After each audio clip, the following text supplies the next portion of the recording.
You are going to work until you die, not as a metaphor, not as a complaint you mutter on Monday morning, as a statistical probability that becomes more certain every year. The system stays exactly as it is, and the people who design the system know this. They knew it when they made the decisions that produced it. They made those decisions anyway, because those decisions were good for them, and you were not the person they were designing the system for. This is the Wealth Files. Are you confident you will actually retire?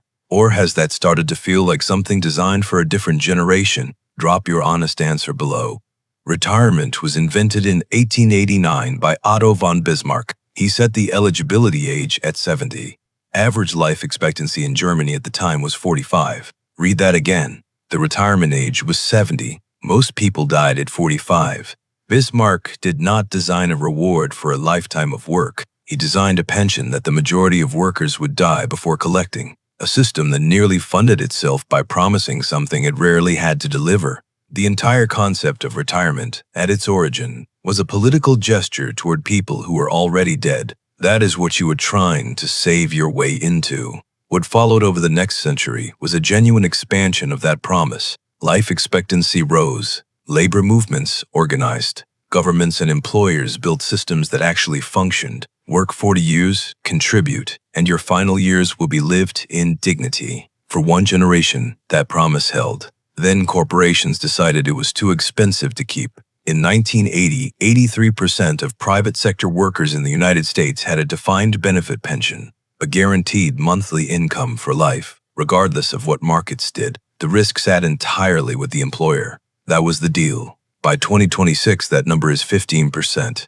The mechanism was the 401k, originally a tax loophole written for executive bonuses, not mass retirement savings. Ted Binna, the benefits consultant who first repurposed it as a retirement vehicle in 1980, later called it publicly what it became, a monster. Corporations spent 4 decades lobbying to replace guaranteed pension obligations with defined contribution accounts. That looked similar, sounded similar, and transferred all the downside risk to workers. Meet Robert, retired in 2024 after 38 years in manufacturing. His defined contribution balance, $194,000. Divided across 20 years of retirement, that is $9,700 a year, $808 a month. In the same city where a studio apartment runs $900, Robert played by the rules. He contributed every year. His employer matched. He did not touch the account, and he retired to $808 a month.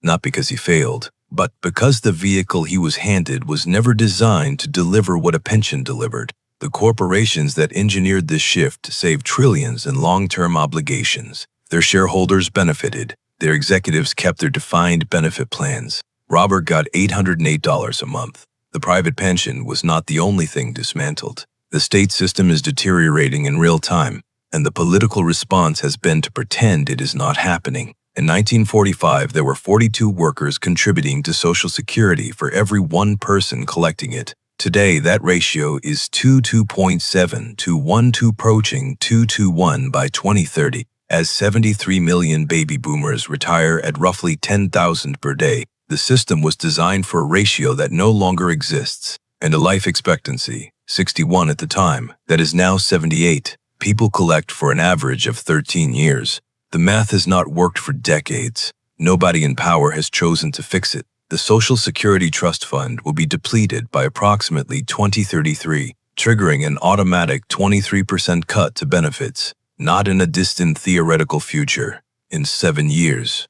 The political response has been silence, because fixing this requires raising taxes, cutting benefits, or raising the retirement age, all of which cost votes. So politicians campaign on protecting Social Security, do nothing to protect it, and pass the decision to the next administration. They can afford to.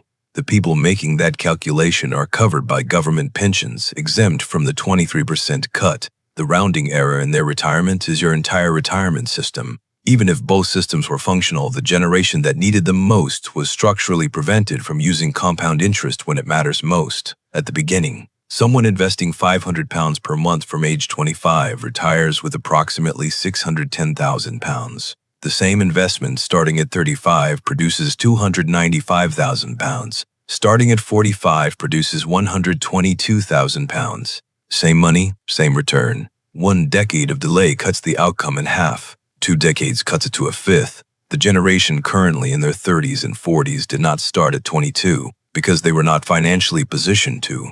Student debt, created when governments cut education subsidies and transferred the cost to individuals, consumed the first decade of potential savings. Housing costs consumed the rest. By the time both were manageable, if they were ever fully manageable, the optimal window had already closed. Starting now is the correct advice. It is also not the same as starting at 22. Anyone who presents them as equivalent is either ignorant of the mathematics or selling something. Even for those who do everything right, who start early, save consistently, hit their retirement number, there is a cost built into the final chapter that most people never calculate until it is too late.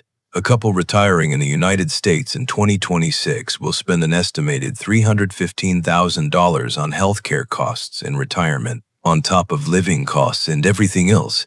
That number is not built into most retirement plans, because confronting it produces a target too large to comfortably process. So people do not build it in. They encounter it at 72. When the chronic condition arrives, the bills begin, and the retirement account starts declining faster than projected. This cost was known. It was not incorporated into retirement system design because doing so would have required higher contributions or higher taxes, politically difficult decisions that were consistently deferred. The cost was left for individuals to discover themselves, usually at the worst possible moment. There is one final mechanism that closes every remaining exit. For the post-war generation, the owned home was a retirement asset. The mortgage was paid off by retirement. The property had appreciated dramatically, and they could downsize, release equity, or simply live without housing costs. A financial flexibility that no pension alone could replicate. A generation priced out of ownership does not have that option. In the United Kingdom in 2026, the average first-time buyer is 34, with a 35-year mortgage. That means finishing the mortgage at 69 4 years after the current pension age, assuming the pension age has not risen again by then, which it will have. For those who never buy at all, retirement means paying rent from a pension that was never designed to accommodate it. In cities where rent consumes most of what the state pension provides, that is not a quality of life question. It is an arithmetic problem with one answer. The housing crisis and the retirement crisis are not separate problems. They are the same problem, produced by the same decisions, benefiting the same generation. None of this was inevitable. Every part of it was chosen. The defined benefit pension was not replaced because defined contribution was better for workers. It was replaced because it was better for corporations. The lobbying was successful. The legislation passed. The obligation was transferred. The state pension was not left to deteriorate because reform was impossible. It was left because reform was politically costly, and the people making that decision had their own retirement already secured, so they made the calculation, kicked the can forward, and moved on. The housing market was not allowed to inflate for decades by accident. It inflated because homeowners voted, had political power, and benefited from rising prices. The people who needed affordable housing did not have equivalent influence. Democracy worked exactly as designed. It responded to the voters with the most assets and the most to lose from change. Your generation arrived after these decisions were made. You inherited the consequences without inheriting the assets. So here's what you can actually do. Start now if you have not. The compounding mathematics are real. Every month of delay is a month that will not return. Take every dollar of employer matching available to you. It is the only genuinely free money left in this economy. Build assets outside retirement accounts, accessible before 67, because flexibility is the one thing the system is designed to deny you, and plan for healthcare costs with a real number now, because encountering it for the first time at 72 is categorically worse than planning for it at 35. None of this gives you back what was taken. None of it is as good as the system your parents had, but trusting that it will somehow work out is the one choice guaranteed to end exactly where the system was designed to leave you, working until you die. If this changed how you see the numbers, the next video goes further. Not just why the retirement system is broken, but who is profiting from it staying broken. Hit subscribe. This is the Wealth Files.